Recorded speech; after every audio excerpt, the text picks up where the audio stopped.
What's going on, man? It's 2 in the afternoon. Oh, We're supposed to be doing an LTO interview. Oh, yeah. Oh, don't tell Raj, mate.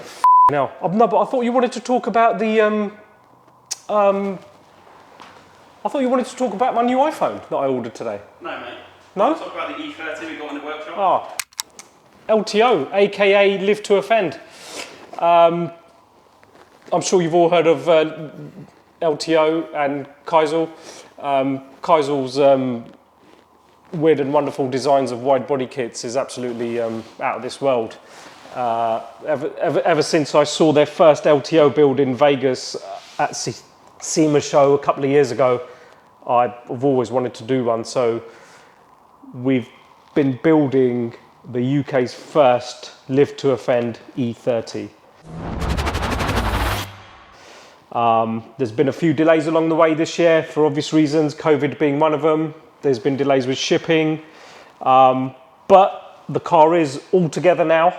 It's not finished by any means. The roll cage is fitted, but all the other bits of the interior still need doing on it. So that will get done once it comes back from being wrapped or painted, which we've not decided what we're doing yet. So, but if you have any ideas, whether we should paint it, wrap it, or when you see it, you might even think, whoa, it looks cool as it is.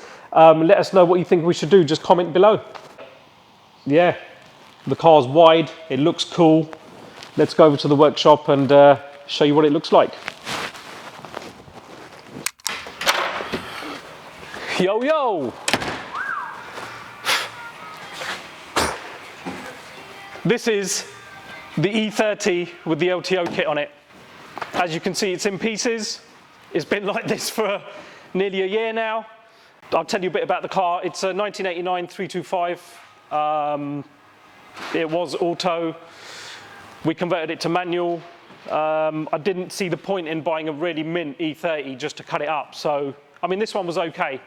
One of the main reasons why I really wanted it is because it had factory fitted aircon, which I think is quite rare on an E30. Jay, what have you had to do to get this kit on? We've literally had to hack the car up, as you can see, cut the front fenders to allow the clearance for the wheels and the kit, literally cut the whole of the rear off, so when obviously these wide wheels, which we do get eventually, go on there, it will clear all the arches. We've tacked and sealed up the arch so obviously no moisture gets in, kept the strength of the rear quarters.